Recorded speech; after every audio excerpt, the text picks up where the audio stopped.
She gave them her youth, her health, her soul. And when her bones grew tired, they gave her silence. Not a farewell, not even a touch goodbye. Just a brochure, and a room at the end of a hallway. But what if I told you, the woman they left behind was still writing? And her story is about to change everything. Like and share this story with someone you love. May you be rewarded for every click, comment, and kindness you give. And if you're ready, let us begin. The morning light filtered through the white lace curtains, casting delicate patterns on the wooden floor of room 214. It was a quiet room, always quiet, but Margaret Whitmore liked it that way.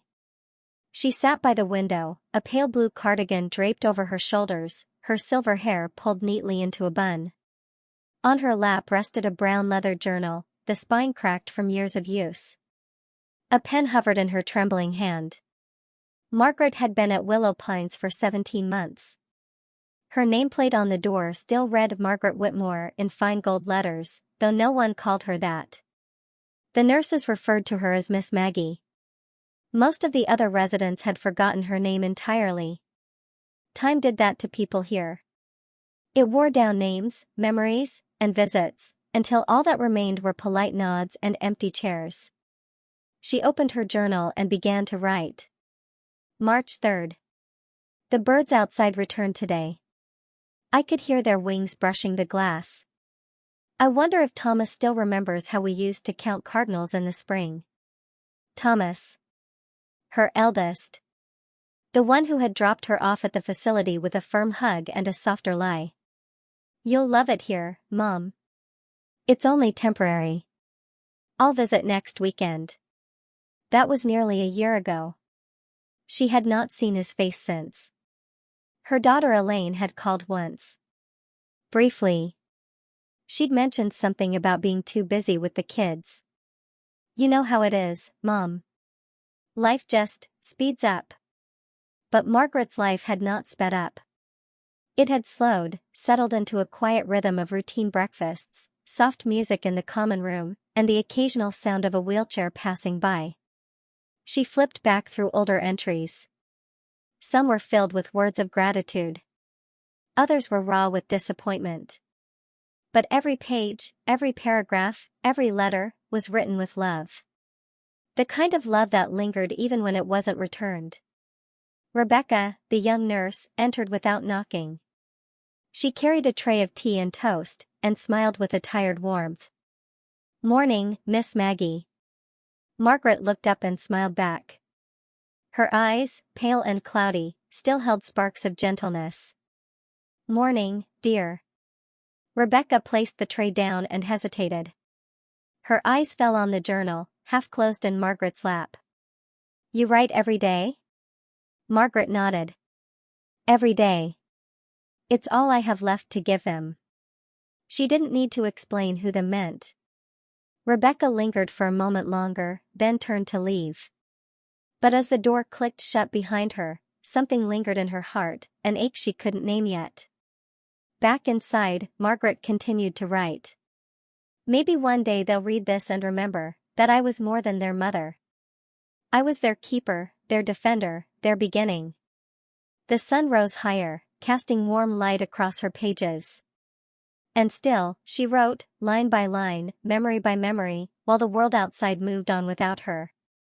It was autumn when Thomas last held her hand. The leaves were just beginning to change color, red like brick, yellow like the sun, and brown like the boots Thomas wore when he helped his mother down the steps of her own front porch. Margaret had insisted on carrying her own suitcase, a small wheeled bag with chipped leather and a floral scarf tied to the handle. But her son had taken it from her without asking.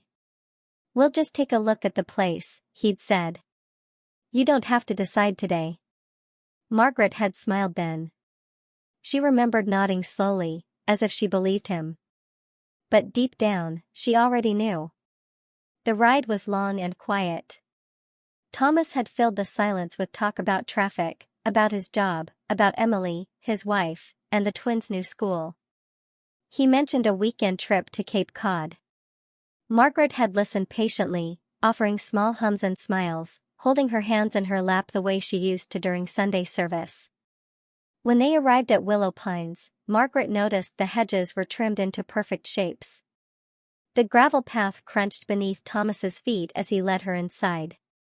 A receptionist greeted them with practiced cheer. The lobby smelled of lemon polish and something faintly sterile. Margaret scanned the walls, paintings of old barns, wheat fields, a boy fishing. No photos. No laughter. Just silence, framed and preserved. The room they showed her had a window seat and pale green curtains. Cozy, the manager said. Plenty of sunlight. Thomas helped unpack a few things, her framed picture of Harold, a stack of crossword puzzle books, her woolen shawl. He propped the pillow against the headboard and fluffed it once before sitting beside her. This is just until we figure something better, he said. Emily and well, the house is a bit tight right now. Margaret only nodded. She remembered when that house had been filled with space and love. She'd babysat the twins there while Emily attended Pilates and Thomas took conference calls. She remembered folding their tiny socks, warming soup on the stove, and reading bedtime stories in the den. There had been laughter once. Thomas stood up, checking his phone. I've got to head back. Traffic's going to be brutal. Margaret stood too. She wanted to hug him, to hold him longer. But she simply said, drive safe. He paused in the doorway, looked back, and smiled. I'll visit next weekend. Promise. The door closed. The clock ticked. And the silence returned. Margaret had sat down at the edge of the bed and stared at the blank journal page that evening. She wrote only one sentence. Today, my son put me down gently, like a heavy box he was tired of carrying. She had not reread that line since. Now, in her quiet room, she ran a finger over those early pages. They trembled slightly. Her skin, once firm and smooth, now held every line of the years she gave to others. In the hallway, Rebecca walked past with a tray of folded laundry. She peeked in, paused, and saw Margaret sitting there, writing again, always writing. The younger woman didn't speak. But she noticed a change. Margaret's shoulders looked heavier today. Inside the room, Margaret paused her pen and looked out the window. A maple tree stood tall beyond the glass. One of its leaves peeled off and fell, spiraling softly to the ground. Rebecca Langley had only been working at Willow Pines for 6 months. At 27, she was younger than most of the staff and far younger than the residents whose twilight years she tended with careful, quiet hands. She'd taken the job out of necessity. Her nursing degree was still in progress, her rent was late, and her own mother hadn't spoken to her since the fallout 2 Christmases ago.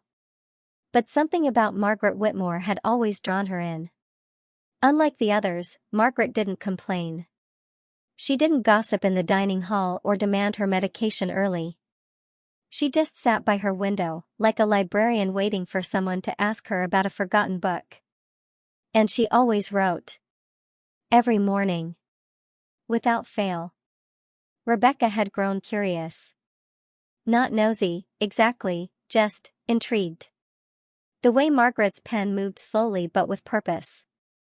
The way she sometimes paused, staring into the trees outside as if pulling words down from their branches.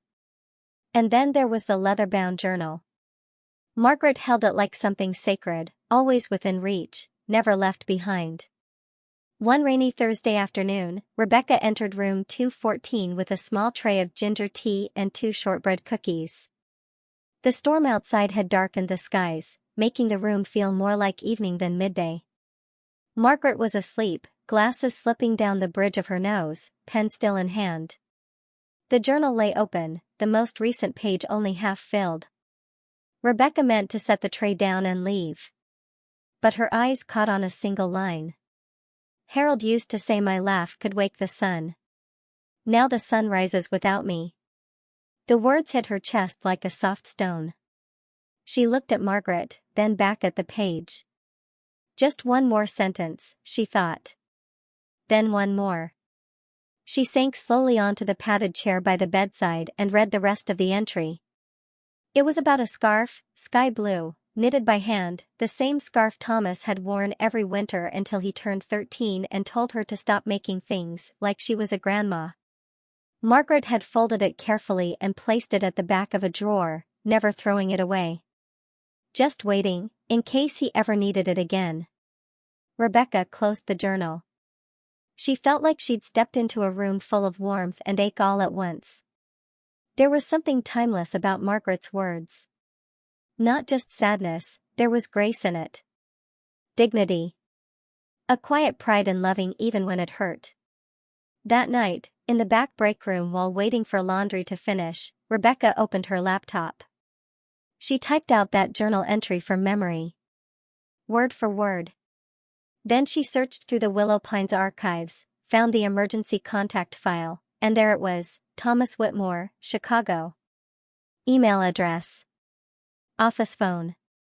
And a home address.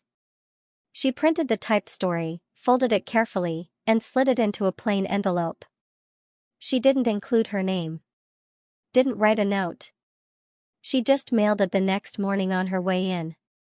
For the rest of that week, Rebecca watched Margaret differently. There was a softness in her eyes now. Not pity, respect. Admiration. Margaret never asked about the envelope. She didn't know anything had been sent. But Rebecca had already decided.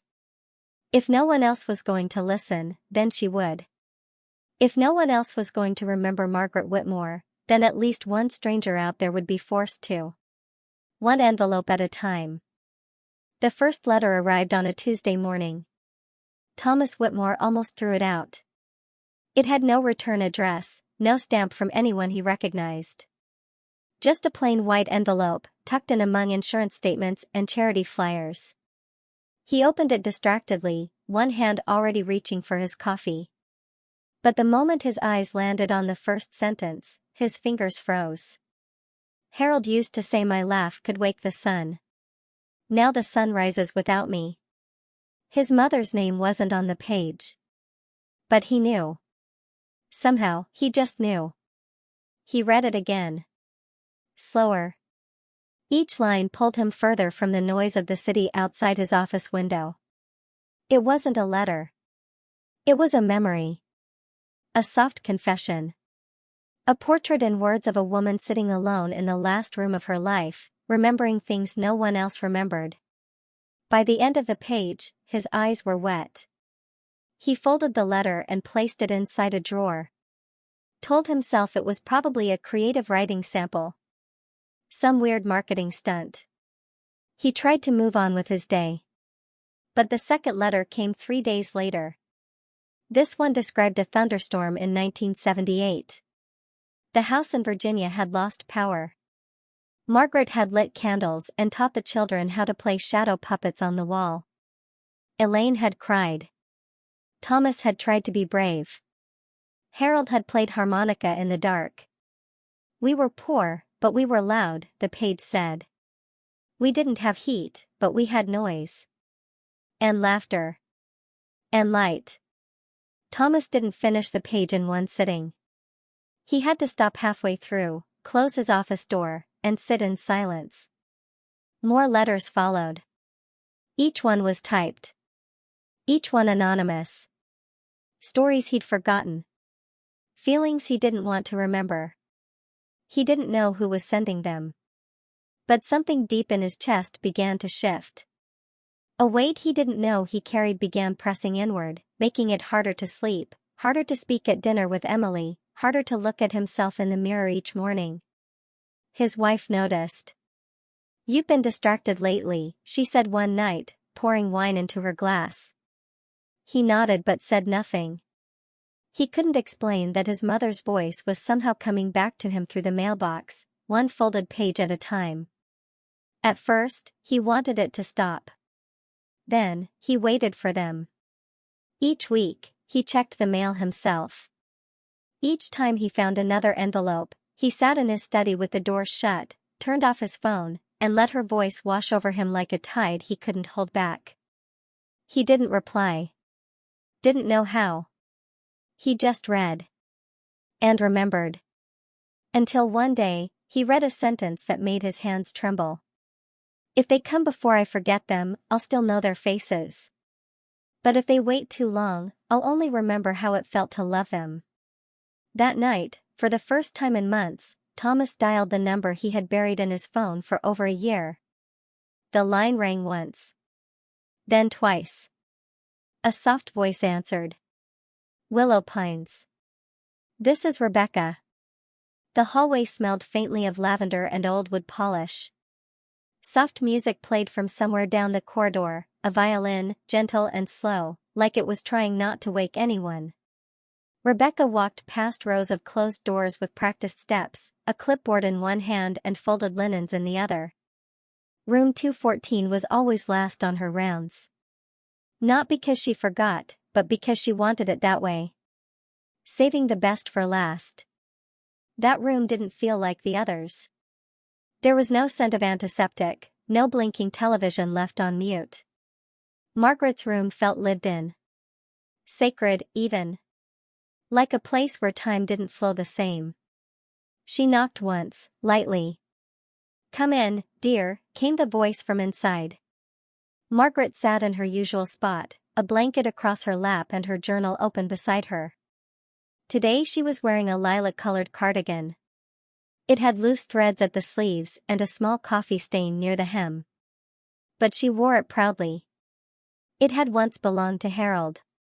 He'd spilled that coffee during their last breakfast together, laughing as he cleaned it with a napkin.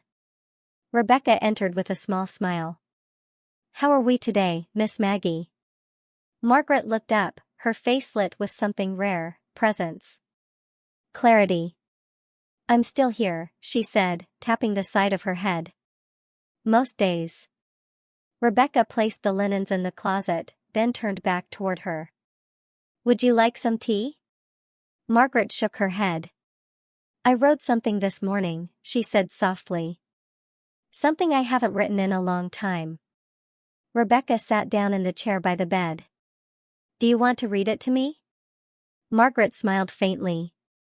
No, I want you to read it when I'm gone. There was no drama in her tone. Just peace. As if she'd accepted that everything had its time. Rebecca nodded, throat tight. I spoke to someone yesterday, she said after a pause. A man called the front desk. He said his name was Thomas. Margaret's expression didn't change, but her eyes blinked slowly, as if searching her memory for a familiar echo. My son? She asked, not with certainty, but with hope. Rebecca nodded. I think so. He said he wants to come. For a moment, there was silence. Then Margaret looked down at her hands. They always said they would. For birthdays. For Mother's Day. But something always came up. Her fingers trembled slightly as she closed the journal. She brushed the cover with her palm, slow and deliberate. I don't blame them, you know. I don't even think they mean to forget. Rebecca didn't speak. Just listened. Like she always did. I think life teaches them to move forward so fast, they don't realize who they've left behind. She looked back up toward the window. Outside, the sky was beginning to turn orange, the edges of sunset forming soft shadows across the bed. I hope he doesn't bring flowers, she whispered. I never liked them much. They always made me feel like something had ended. Rebecca smiled gently. Then I'll make sure he brings cookies instead. Margaret chuckled, a dry, tired sound, but real. As Rebecca stood to leave, Margaret touched her hand. Thank you, dear. For remembering me when they didn't. Rebecca squeezed her fingers, just once, before stepping out into the hall. The door closed behind her with a soft click. Inside, Margaret sat perfectly still for a long time. Then, with slow, deliberate motion, she opened her journal and wrote. If this is my last chapter, let it be the one where someone finally came back. Elaine Whitmore sat in her car in the Willow Pines parking lot, hands clenched around the steering wheel. The engine was off. The heater hummed softly, blowing warm air against her face while rain tapped gently against the windshield. In the back seat, her teenage daughter Lily scrolled through her phone, earbuds in, unaware of the emotional storm unraveling just feet away. Elaine stared at the front entrance. A modest glass door. A brass plaque that read Willow Pines Assisted Living. It looked harmless. Quiet. A place where people were taken care of. But to Elaine, it felt like a mirror of her own guilt. She hadn't seen her mother in 11 months. She hadn't spoken to her in 5. Life had been busy, yes, but not too busy. The truth she refused to speak aloud was uglier. She didn't know what to say anymore. What do you say to the woman who once sat beside your bed for 3 nights straight during your childhood fever? What do you say to the woman you left behind with a firm smile and a lie that sounded like love? It's only for a little while, Mom. Just until we sort things out. Elaine had meant to visit. So many times. She'd even wrapped a small gift for Mother's Day. A rose-scented candle. It still sat unopened in the back of a kitchen drawer. Now, as she sat in the car, rain gathering in pools outside, she felt the weight of those missed days pressing down on her chest. She reached into the center console and pulled out a paper bag. Inside was a batch of her mother's favorite cookies, sugar-dusted lemon drops. She had baked them with trembling hands the night before. She glanced in the rearview mirror. Lily hadn't noticed her tears. Elaine opened the car door. Rain splashed against her heels as she stepped outside. She took 2 steps forward. Then stopped. Her breath caught. The thought came crashing down. What if she doesn't remember me? What if I'm too late? What if she doesn't want to see me anymore? Her arms hung by her sides. The bag of cookies grew heavy in her hand. She turned back toward the car. I'll come another day, she whispered to herself. Next week, maybe. When it's not raining. She slid back into the driver's seat, placed the bag gently on the floor, and started the engine. Lily looked up briefly. Are we going in? Elaine shook her head. She's probably resting. Let's not wake her. They pulled out of the lot, the red taillights vanishing down the long drive. Back in room 214, Margaret sat by her window, watching the rain roll down the glass. She didn't know her daughter had come. She didn't know she had turned away. But she wrote that evening anyway. It rained today. I used to love the sound. Harold always said the rain was just the sky remembering something important.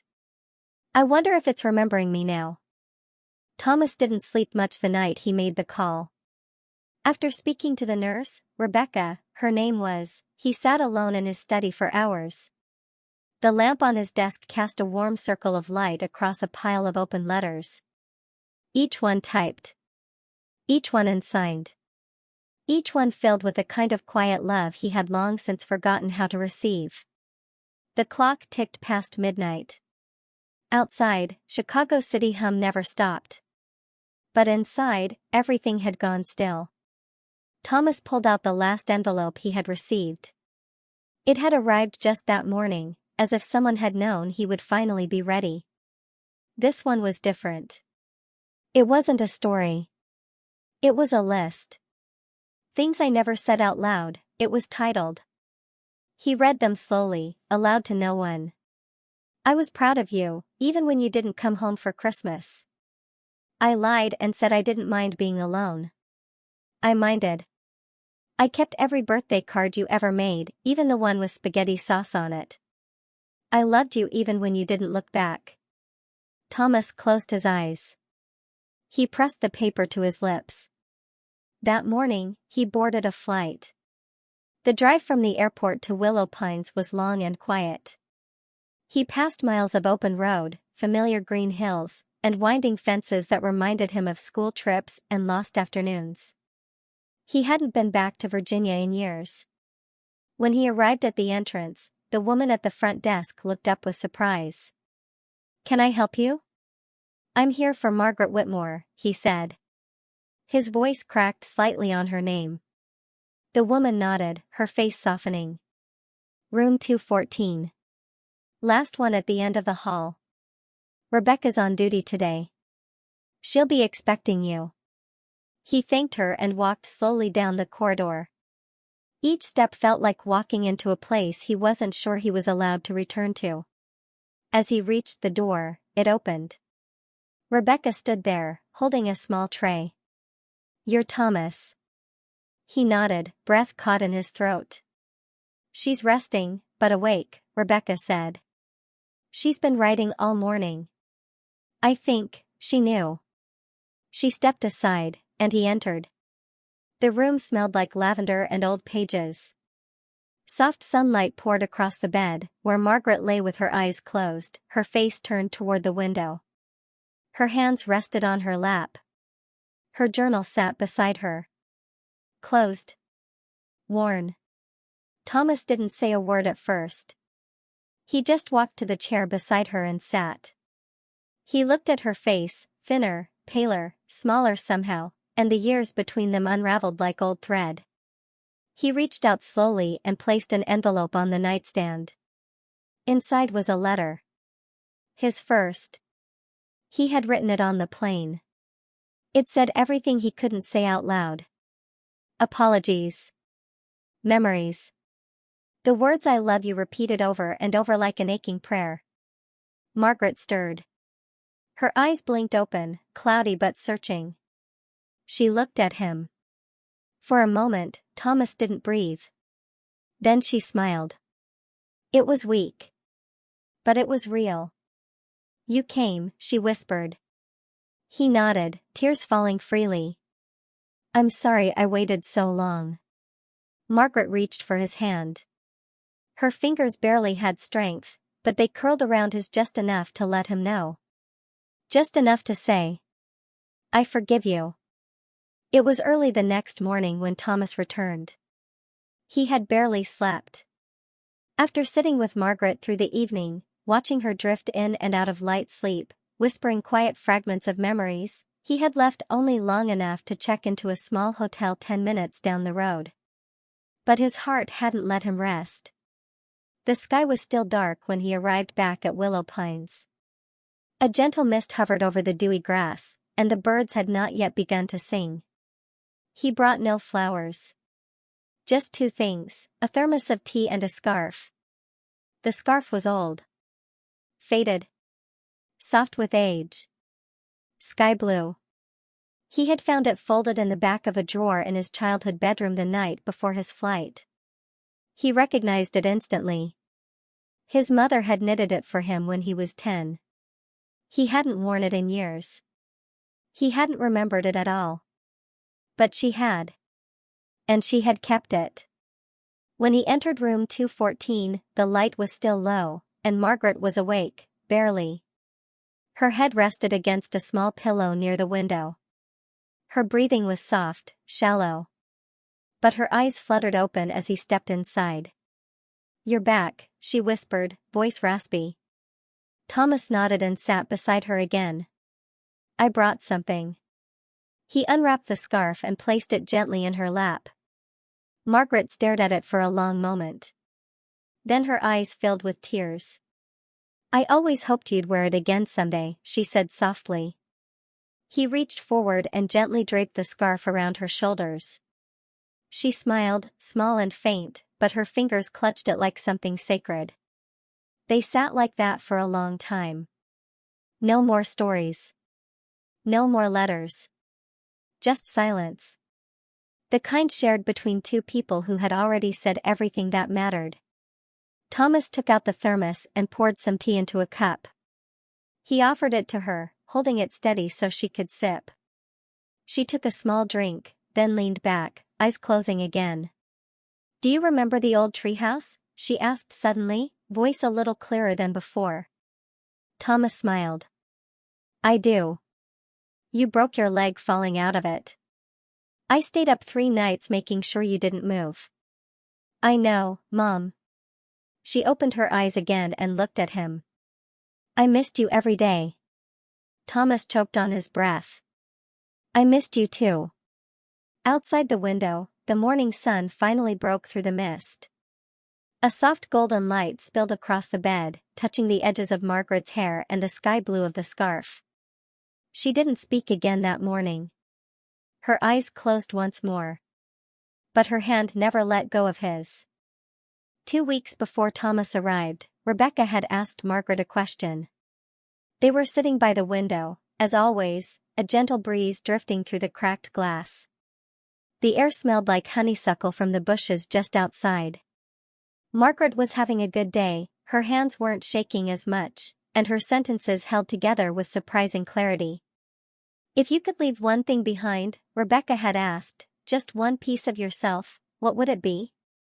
Margaret had looked at her for a moment, then pointed to her journal. No, Rebecca had said gently. Not the words on paper. I mean, your voice. The sound of you. Margaret was quiet. Then she smiled. I used to sing, she said. Harold said I had the voice of a Sunday morning. That evening, Rebecca brought a small recorder. Not for official records. Just for memory. She sat beside Margaret as the old woman cleared her throat and read a passage from her journal.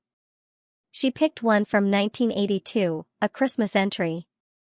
Thomas had built a snowman taller than himself. Elaine had gotten a pink bicycle and screamed so loud the neighbors came out to look. Harold had burned the ham, and no one cared. Her voice quivered. But it held. That was the last year they believed in magic, she said at the end, laughing softly. After that, they grew up. So fast. Too fast. Rebecca saved the recording.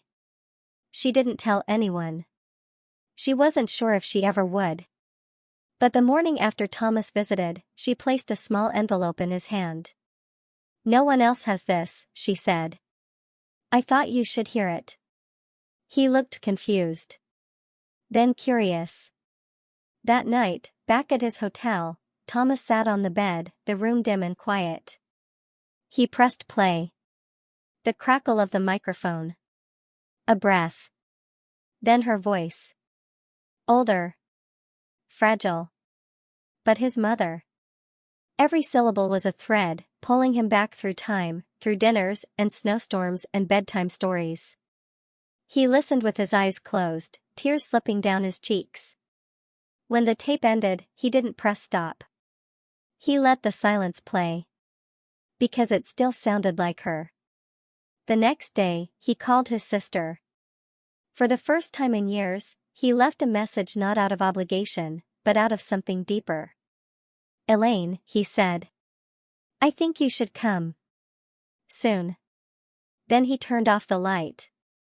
And sat with the voice of his mother still echoing in the dark. The morning was quiet. No wind rustled the trees. No birds sang outside room 214. The light came in soft and golden, like a curtain drawn slowly over the end of a story. Margaret Whitmore passed just before sunrise. The nurse who checked on her said it was peaceful, no struggle, no pain. Her hands were folded gently over her stomach, her journal closed beneath them. The scarf Thomas had brought was still wrapped loosely around her shoulders. Rebecca was the one who called Thomas. She didn't speak much. She didn't need to. He already knew. He arrived by mid-morning, not rushing, not panicked. Just quiet. Measured. Ready in the way only guilt and love and time could make a person ready. Margaret's body had been moved, but her room had not yet been cleared. Thomas asked to see it one last time. He stepped inside alone. The room smelled faintly of lavender and old paper. The window was open, the curtains lifting slightly in the breeze. On the nightstand sat her journal. The leather was cracked, the corners soft from years of turning. A ribbon marked the last page. Thomas sat on the edge of the bed. He opened it. The handwriting was slower. Less steady. But the words were unmistakably hers. If this is the end, let them know I was not lonely. I was remembering. I was loving. Every page I wrote was a step toward them.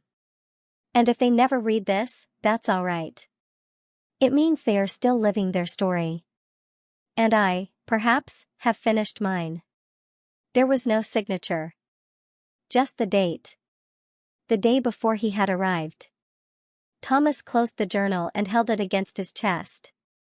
Later that afternoon, they held a small service under the oak tree at the back of Willow Pines. No church. No organ music. Just family and a few staff who had come to know her as something more than a name on a door. Elaine flew in that morning. She stood quietly beside her brother, hands folded, eyes rimmed red. She said very little. But when the box of Margaret's belongings was brought to them afterward, she took the cookies she had never delivered from her suitcase and placed them beside the scarf in silence. Thomas placed the journal into Margaret's folded hands before they closed the casket. He didn't speak. He didn't need to. The story was finished. But it had been read. And remembered. Rebecca watched from the back of the small crowd, arms crossed tightly against her chest. She didn't cry. She smiled. Because somewhere between the ink and the silence, Margaret Whitmore had become more than a forgotten voice in a quiet room. She had become a story worth telling.